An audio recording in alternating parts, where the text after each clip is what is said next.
The reason why I was pushing for the ratification of the amendments that were done on the Energy Protocol in Malawi, Lilongwe, is I'll give very few reasons. It will bring the harmonization of our energy management and mitigation in the SADC region. And when we look at the member states of the SADC organ, specifically in this energy protocol, you understand that Zimbabwe is one of the member states.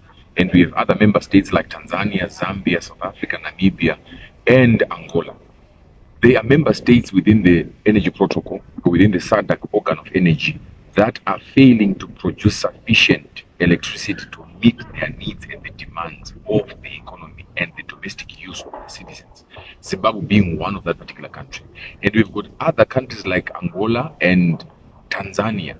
They've got excess generation capacity. Like, for example, in Angola, they can be able to produce more than extra 2,000 megawatts beyond the consumption and the needs of the Angolians and the government of Angola and the nation of Angola. But there is no transmission that connects Angola and the southern part of the SADC region, whereby other countries like Zambia, Zimbabwe can be able to benefit from the excess generation that is coming from Angola. So by us being able to ratify this accession, it will benefit us as a country because, number one, we then have access to multiple suppliers of electricity, not only limited to certain countries, but the moment you have got excess supply of sufficient electricity or excess generation from other countries, then that will also have a positive impact on the tariffs of how much we're going to be buying electricity from those particular nations. So a country like Zimbabwe, we are mainly an agricultural economy, we are mainly a mining economy, and also a production economy when it comes to industry and commerce.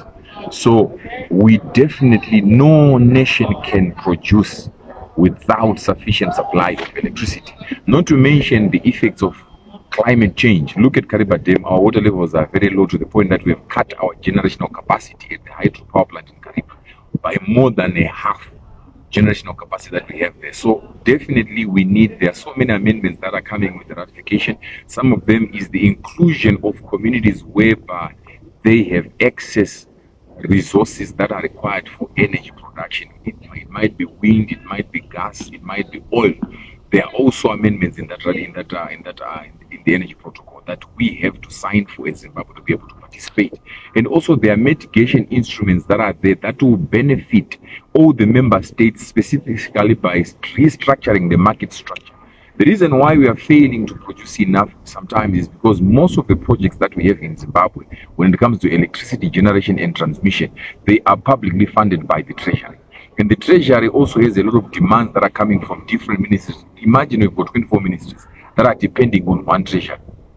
So when we have these mitigations from the organ perspective, they will be able to put a conducive environment or create a conducive environment that allows investors and public equities and houses, private equity firms to come and inject in energy projects. For example, whether it's wind farming, whether it's solar farms, whether it's going to be hydro, whether it's going to be clean energy oriented projects. Because of these mitigation instruments being introduced at a regional level, that will benefit Zimbabwe simply because they will feel safe with that their investment is going to be ring-fenced and it's an agreed position by the entire SADC region. So that's the reason why I was pushing and I was encouraging my legislators, honorable members in the National House of Assembly to be able to expedite the process. Why expedite? Is simply because Zimbabwe stands to benefit and Zimbabweans stands to have access to cheaper tariffs of energy costing and pricing because of these amendments that are coming.